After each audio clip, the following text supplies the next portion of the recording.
Welcome to another edition of Trunk and Tales as we navigate what is happening in the world of politics. I'm Stacy Smith, and I ask that you hit the like or the subscribe button on whatever platform you happen to be using. The war in Iran is dominating the news cycle and also the political conversation. Coming up, my panel of political analysts give their insights. They also discuss the political temperature as the number of days before the midterm election declines. It's coming up in this edition of Trunk and Tales.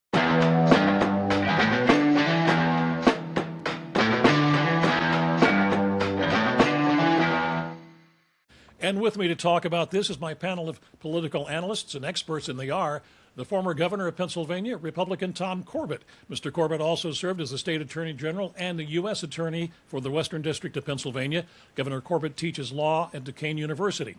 Joining me on the Democratic side is the Pennsylvania State Democratic Party Chairman, Eugene DePasquale. Mr. DePasquale also served as the Auditor General for Pennsylvania, holding that office for 8 years, and prior to that, he was elected to the state legislature. He now teaches at Pitt and at York College. And Keith Schmidt was the state director for former Republican Senator Rick Santorum. Keith also consulted on Santorum's 2012 presidential campaign. Keith has his own consulting firm. Joe Mystic, one of our regular panelists, could not join us today. Now, it's been about a month since we last met, and the political climate has been, well, I'll say less than calm. Let's jump into the latest political hotspot, and that, of course, is the decision by the United States, along with Israel, to attack Iran. Now, critics say the Trump administration has not given a plausible reason for initiating the attack. Democrats and a few Republicans say the president needed approval of Congress before he could launch that attack. So, Governor, I will start with you since you were in the executive position, at least for the state of Pennsylvania. Do you agree with these critics, or do you agree with the Trump administration that it just needed to be done? You know, I think I'm somewhere in between, and that sounds like I'm trying to weasel out of this, but I went back and looked at the number of times that Iran has been the sponsor of terrorism around this world, and the number of Americans and American soldiers that have been killed. And I understand why the government, the president and the forces responded. I'm not so sure that I would have gone in the same way, in the same method. I think there might have been more consultation with Congress. Although there has been a running battle, I think, going back to Vietnam as to how much oversight that the Congress really has over the executive branch when it comes to defending our country in international affairs, wars. So it's almost like we're rehashing 1965 to 70, 71, 72, but in many other instances. So in looking at this, we will get to the end. I guess my greatest criticism is this team in the administration has too many messages, and they haven't coordinated what their message is going to be. And they get caught up in questioning at different locations, different reporters, different times, and they're not necessarily all on the same page. It's like they haven't been prepped to how to answer the questions. Eugene, your thoughts? So first of all, I just want to say I hope, as an American, this goes well. And I hope there's minimal loss of life, and I hope that when this thing is over, we can have some type of peace in the region. I have my doubts about that, but let's put that aside for a second. If this is about their nuclear capability, then we need to ask the question or need an answer, and it doesn't need to be this minute. What changed from June when we were told it was totally obliterated? But if that's what it is, then I think if they had reconstituted it, then I think an immediate strike is warranted. If this is about the terrorism that is sponsored by Iran, which is real, then I think you need to do a better job of building a regional alliance with our allies and being much more strategic and surgical about trying to decapitate their ability to conduct terrorism. But again, that could be a warranted reason for having some action. If this is about regime change, which we were specifically promised in 2024 would not be the case, then the question comes in, how far are we willing to go to get that? Because history shows that if the enemy is dug in and they're not going to just surrender, And usually you find that out relatively quickly. And I don't mean minutes, but days or weeks. Then the question comes in, are we really prepared to put ground troops into Iran to try to force a regime change to get a leader to our liking? And that to me would be a disaster of biblical proportions. Keith? Well, as commander-in-chief, the president, of course, has the right to order his troops around the world. I think the declaration of war still is solely held by Congress. In many ways, it's a timing issue. If it's a prolonged activity, it's a war, and you need congressional approval. Right now, we attacked Iran along with Israel. What's the reason? I would suggest there's all kinds of reasons. I don't know that any one of them are the main reason. I think everything hit a crescendo and a boiling point that made acting imperative. And part of it, as Eugene mentioned, I do remember those statements in 2024 about the concern of a regime change. But what has happened in recent months, when tens of thousands of their own people have been murdered by this regime in protest, and there's a sense that because of maybe social media, the internet, more and more information is getting into this country of 90 million people, and they're starting to fight off, this regime that has held them captive for 3 years, short of a half century, that put women back in covering their faces and huge human rights offenses, probably the worst in the region. And no doubt about it, they are the bullies of the Middle East. They are our biggest problem. And we've had administration questioning how you deal with them.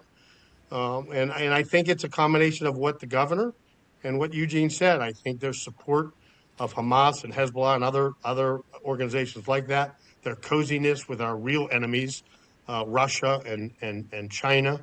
The fact that the timing of the instability in their own country, the recently assassinated supreme leader who was talking in very provocative terms about he'd be willing to be martyred and looking more and more like a crazy guy in charge. And we know the supreme lawyer overrules the vice president, president, any type of silly organization they have there. It's a dictatorship run by the Ayatollah.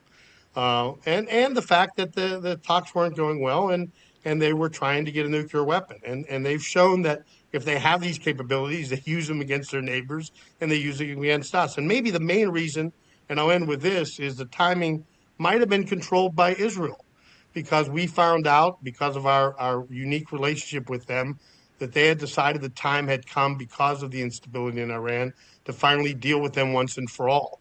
And they knew the casualty number and the type of escalation that would occur with only Israel being involved could be problematic. And if we were going to go, we should go with Israel.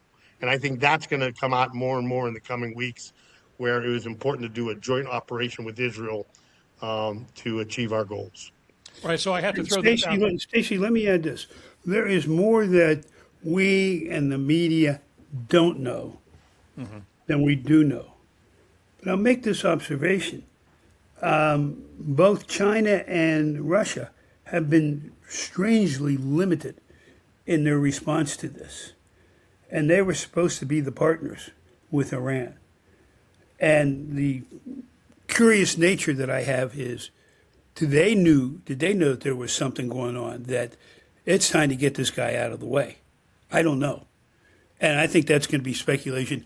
There's going to be mystery novels written on this one. The spy novels are going to be written on this one as to what exactly was going on. And it's not necessarily, in my opinion, going to come out in hearings in Congress, because a lot of that stuff is very private, very security sensitive, that they can't go in front of cameras and say, well, this is what happened on day 1, day 2, day 3, day 4. But as you well know, the media, and today with 24/7 media, they're always looking for a new angle, always looking with a new question, even though it's been asked 10 times before in some other location.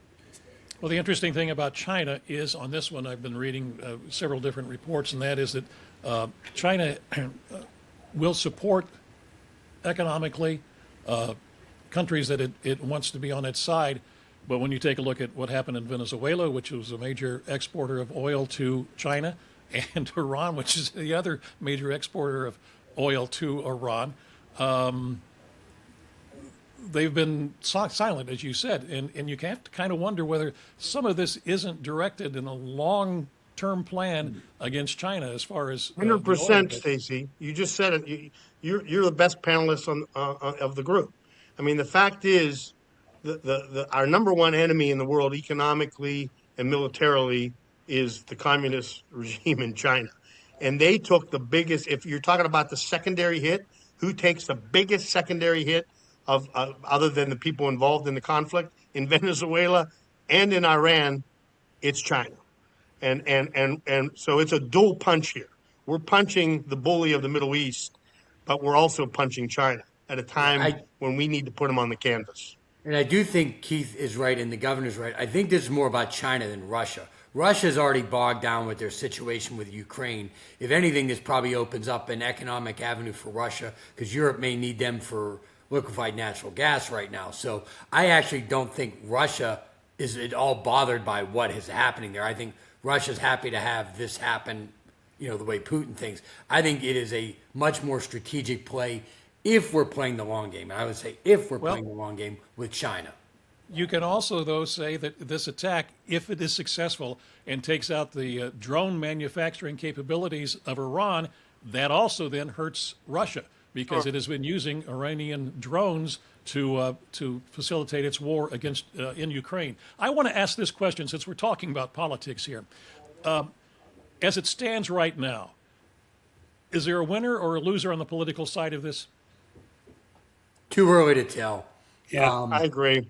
I think Way too early. and I don't mean this to be flip. If national elections were today, it would not be good for Team Trump. But the elections are not today, and I don't think we should always be thinking. I appreciate the question. This isn't a knocking on you, Stacey. I don't think we should always be thinking in just how does this play politically. If something's the right thing or wrong thing, then it's up to the administration to make the case. But I don't know if we know how this is going to play in the long term. For if it's over in a couple of days versus if we're still there by November, two completely different political dynamics. The other option that would make a difference, I believe, is whether ground troops would no be sent question. in or not. No question. I think that would be a major impact negatively on the Trump administration. But that's just my guess. I agree, but we are at least a long way away from knowing if that's the case. All right, well, some of this ties into the Department of Homeland Security. One of the fears raised by Republicans is that if there is a terrorist attack inside the United States, the Department of Homeland Security is somewhat handcuffed right now because of the partial government shutdown, which is being led by the Democrats in the Senate and the House. So the Democrats are trying to rein in tactics used by ICE to capture and deport illegal immigrants. Will either side win this standoff politically? No.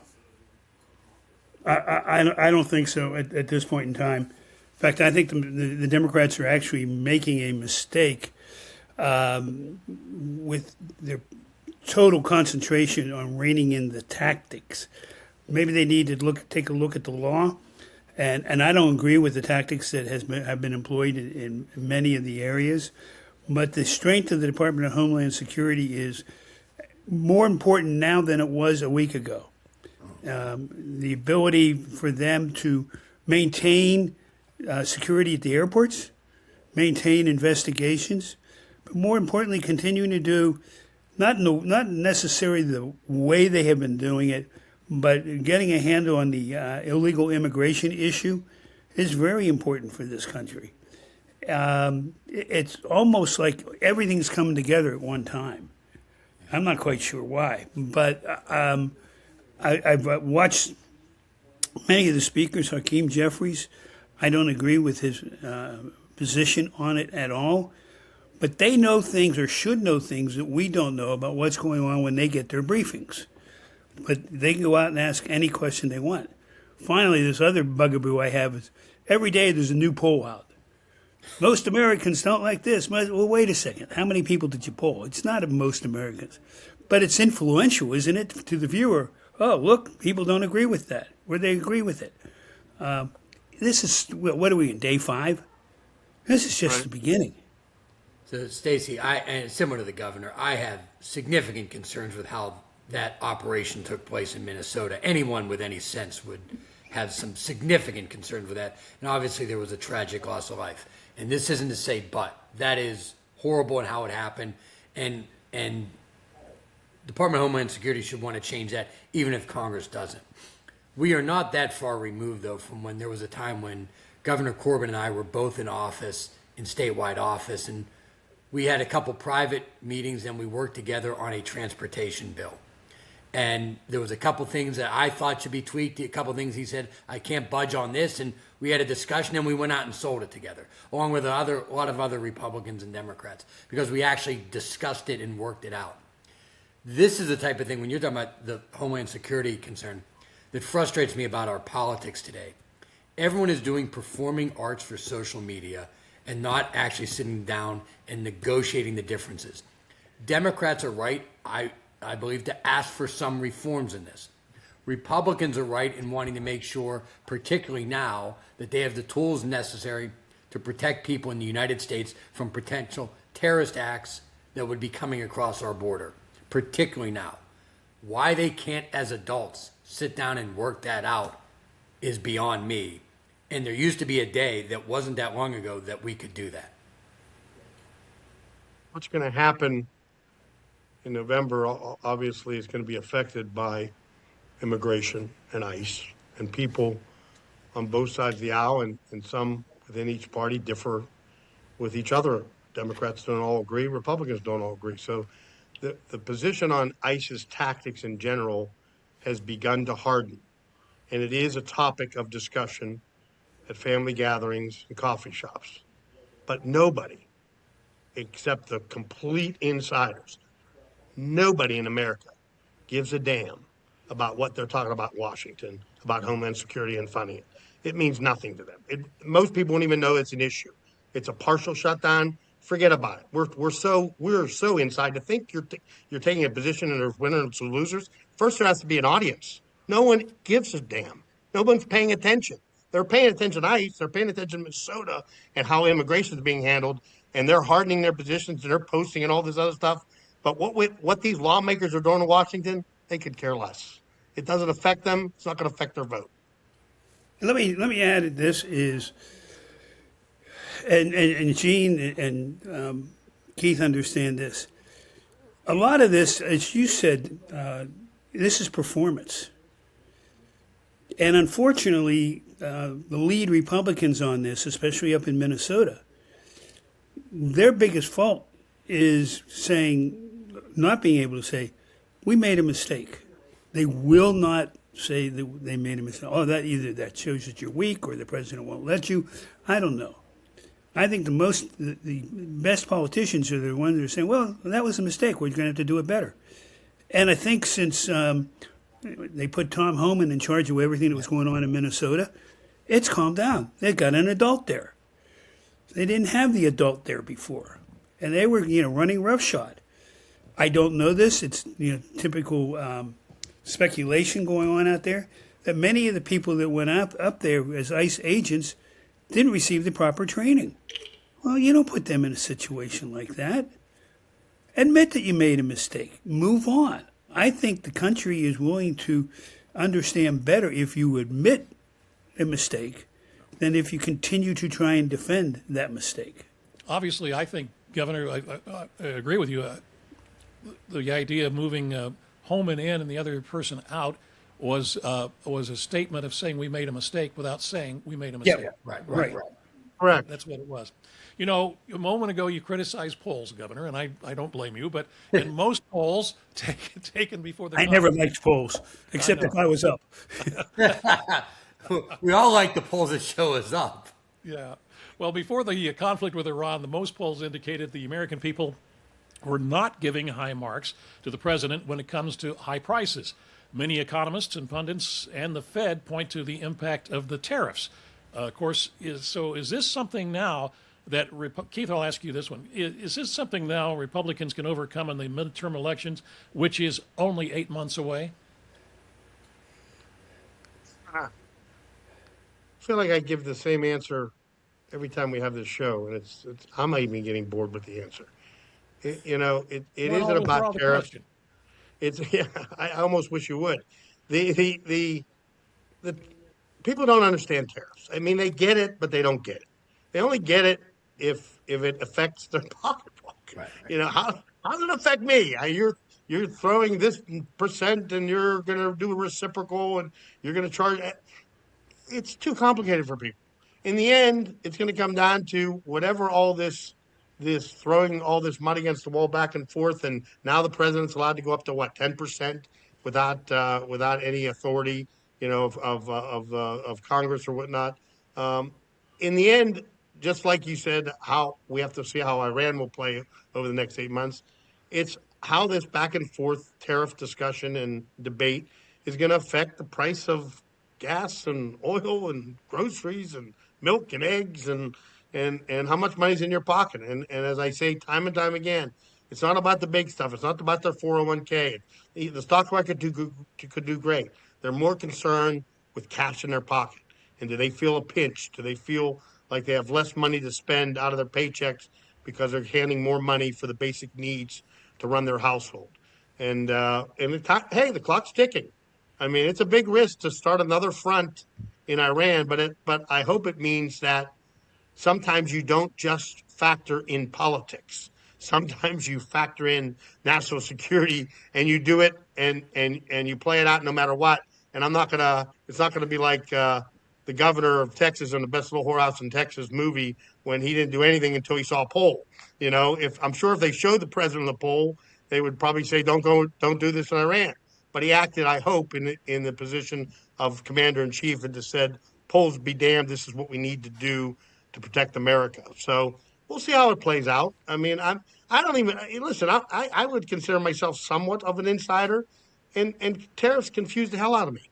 I mean, I'm trying to figure it out. I don't have it figured out, but in the end, we're going to see if gas is 250 or 260, and all these other things, energy. I know what I'm hearing more than anything from my family, who thinks I'm still in politics, even though I left 20 years ago, is what they're paying for gas and electric, in their household. It's like a small mortgage payment from what they're telling me, but they have big houses. Can I just add on to that though? And it doesn't get explained. It's too hard to explain. That's why it doesn't get explained. When you're talking about gas and electric, that's completely independent Right. from what's going on in Iran, even with the oil issue. It is much more regulatory that is causing those increases. It is much more, particularly with electricity, the demand that continues to increase. And you following it, all these data centers that are coming in are going to become a problem. And now the legislatures and the companies are looking at, if you're a data center, do you have to create your own electricity to spur you? And I think that's probably a pretty good idea. But that's what controls that. The president has nothing to do, Congress has nothing to do with the cost of electricity coming into your home that comes in through what we call PJM here in Pennsylvania. He may not have anything to do with it, but he Gets blamed for it. Oh yeah, no, Absolutely. whether it's gas prices, the utility prices, and I think AI is, and these data centers are a huge driver of that. And I think the legislature and the Congress needs to find a way. Look, that technology is going to happen. So when I say rein it in, I don't mean rein in. You're not going to stop that stuff, but they probably need to put some guardrails on it, and particularly in the cost of utilities. There needs to be some reform there. The gas prices, obviously, we're going to see how Iran shakes out. But when it comes to the overall political environment, I don't think the cake is baked yet. I think Keith is right. It's probably by around summer. How do people feel economically? And I don't say it's July 1st or as opposed to August 2nd. Yeah. It's not that specific. But at some point, the cake will be baked. And I don't think it is yet. Historically speaking, look, and I don't say this just to brag. I mean, historically speaking, the out of power party tends to pick up seats in the midterm. I'd be stunned if the Democrats don't flip the House, however narrowly or wide it may be. The bigger question, I think, is there an actual wave? And if it is, does that put the Senate in play? But we are a long way from knowing if that's going to happen yet. Right. Well, we're talking about the midterm elections, so let's bear with me as I kind of go through some figures very quickly here. And that is, of course, that there are 211 seats according to the Cook Political Report, in the Democratic column from solid to lean. 206 seats in the GOP column from solid to lean, and 18 seats up for grabs. 218 majority, of course, for the House. Now, having said that, Texas held its primary on Tuesday, and the interesting part is that Democrats showed up more to vote in the primary than Republicans did, and the Republicans who were supported by President Trump won their primaries. There was one who did not, and he was not supported by Trump, and he lost big, Dan Crenshaw. So, well, on the if we're going to also get into the Senate side here, Representative Crockett lost to Tallarico, and Crockett would be considered more to the farther left of center than Tallarico would be considered. So what can we analyze from what happened in Texas and what's going to be happening in the fall? I know I maybe made it convoluted, but that's where I am. I think you start off with similar to what happened in 2025. That is, Democrats are just right now more fired up to vote. Does that continue through November? We're going to tell. But the idea that more people voted in the Democratic primary in Texas versus Republicans, and when both sides had a competitive Senate election, that's telling just on an enthusiasm position. I agree with that. And I think, as you know, Stacey, Texas is a very unique state. I went to law school in San Antonio. When I was there 50 years ago, it was a solid blue state, deep South Democrat. And now it's been a solid red state for 30 plus years. I think that pendulum is swinging back and forth a little bit right now. Trump still has the influence on the Republican Party in Texas. I think the most interesting one is the Senate race where Cornyn has to do a runoff with Paxton. And if anybody does any reading about Paxton, and I've never met him, he's an attorney general, but not when I was, he's a different kind of animal. Cornyn actually was 2 years behind me in law school. I never met him. But he's been there for 4 terms. He would be like the Bob Casey. Let me rephrase that. He would have the experience level of Bob Casey, and he's up for re-election. But he's fighting a group. Do you remember back when I was starting to run, and we had the Tea Party in Pennsylvania, and it was really spreading out the Republicans? This is a similar example of that. Keith, I assume you would agree with that, of what's happening in Texas now. But they spend a lot of money on this Senate race, and they will continue to. And rest assured, the president will spend a great deal of time supporting the winner in that race, whoever it is in the Senate race, to keep that Senate seat in the Republicans' hands. Yeah, I should add that the president chose not to endorse either Paxton or Cornyn in this particular primary. Right. I would not be shocked. I think if an incumbent loses in Texas a primary, it would probably bode poorly for the president. Just the optics of it would not be well received nationally, and I'm sure they would spin it, even though you're right, the president did not take a position. If he does not survive the runoff, I think that could be a net negative for for President Trump. And just to repeat what my 2 esteemed colleagues said, I would agree with their thoughts. I think the intensity of the vote has to be a concern for the president and the Republican Party, because there's more enthusiasm at this moment in time with the Democrats. That's the bad news. The good news is President Trump's endorsement meant something in Texas. I mean, he swept. I mean, so he shows that power. So there goes the real concern we have, right? That we talk about, that dirty secret is when Trump's not on the ballot, the problem is turnout, and are they going to find a way to connect with the American people and make a passionate plea this November that Trump indeed is on the ballot?